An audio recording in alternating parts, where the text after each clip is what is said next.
The phrase "I'd rather be judged by 12 than carried by 6" is often used in the 2A community to justify the use of potentially excessive force, the decision to carry a weapon. It emphasizes survival over legal consequences, which to a point I agree with. But this mentality is problematic for several reasons. Number one, the legal consequences are serious and they are lifelong. If you use your weapon in a self-defense situation, you could end up facing significant legal challenges, including potential criminal charges, civil lawsuits, and financial and emotional stress on top of that.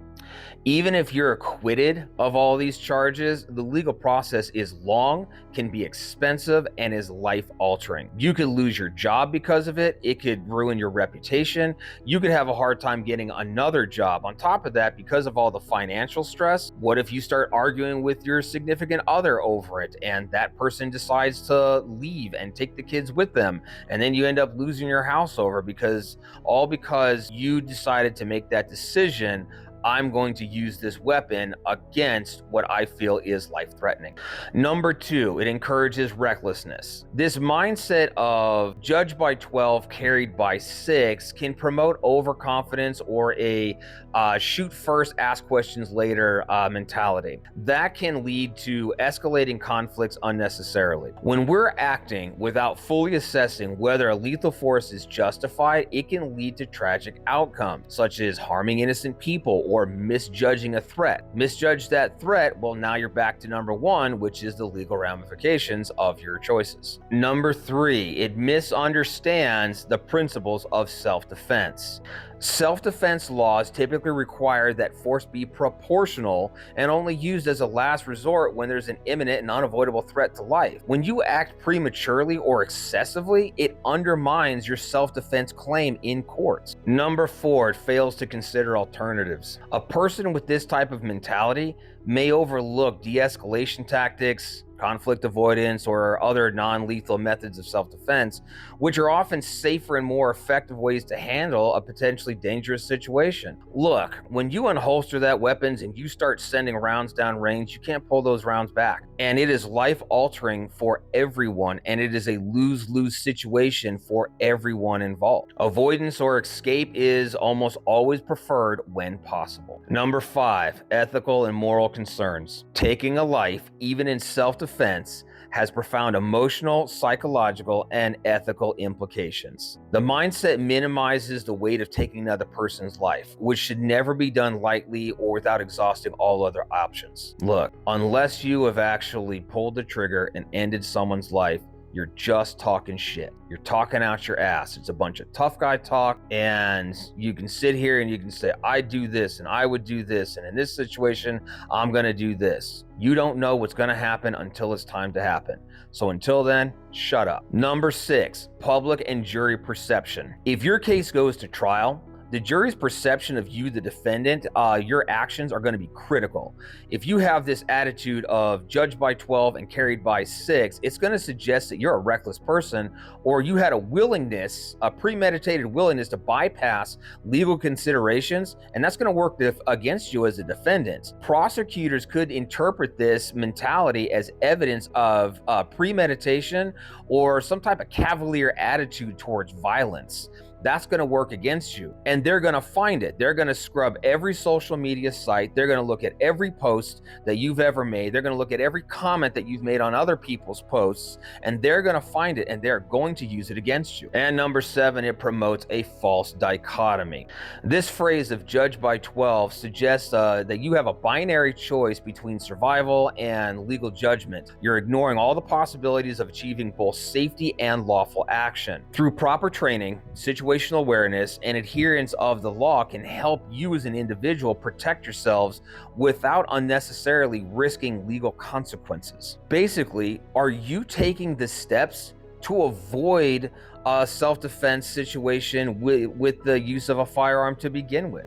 So how do we improve our mentality? Well, instead of having the mentality, relying on this mentality of judged by 12 and carried by 6, we need to be focusing on preparation, we need to focus on education, and we need to focus on responsibility. Number one, understand your local laws of self-defense. One book that I'm going to recommend is this one. It's the 50 States to Firearm Laws and Regulations. It's written by attorneys and firearms instructors, and it's put out by Legal Heats. I recommend this. Study this. This is going to give you a general rundown of the firearms and self-defense laws in your particular state, because they're not universal.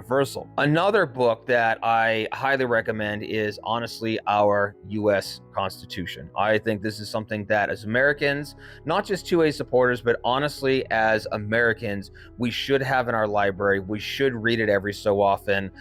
This along with the Bible, in my opinion, because this is going to really help you to understand who you are as an American citizen and what your rights are. Now, in the Declaration of Independence, the Articles of Confederation, and even in the U.S. Constitution, the phrase or term self-defense is never mentioned. In the Second Amendment, we have the right to bear arms. We have the right to own firearms. But as far as self-defense, that is an interpretation, okay?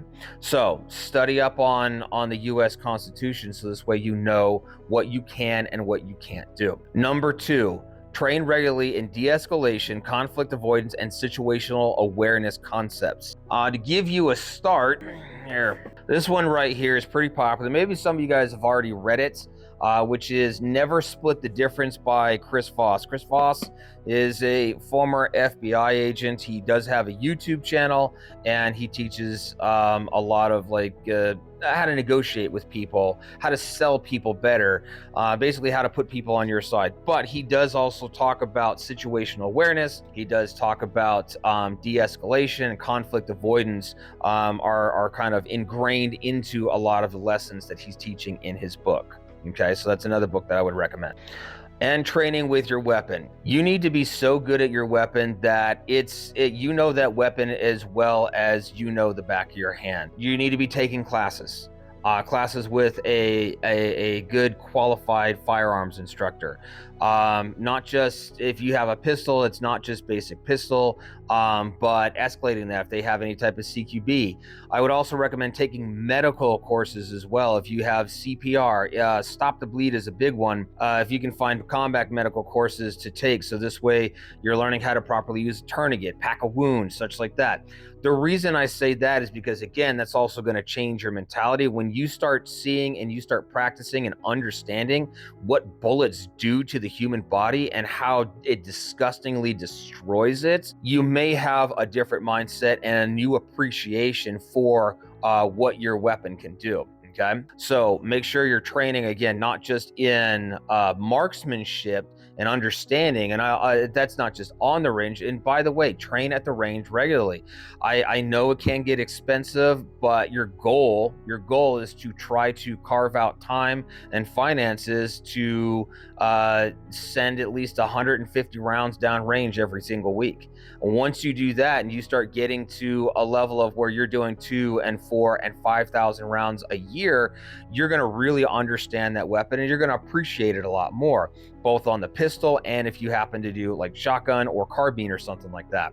Making sure that you're dry firing. You can get into something like the Mantis system. You can use dummy rounds. What's another one? Barrel block, where it's basically just this plastic. It's just this like plastic piece, and you just kind of shove it in your tube. They make it for pistols and they make it for carbines. When you're practicing dry fire, you're getting used to handling that weapon. You're more confident with that weapon. You're better with that weapon.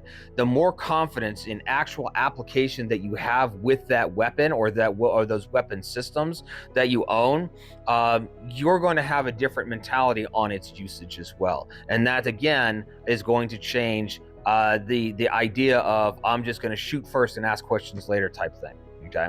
All right. I love you guys. I appreciate you guys sticking around, and we'll see you in the next video.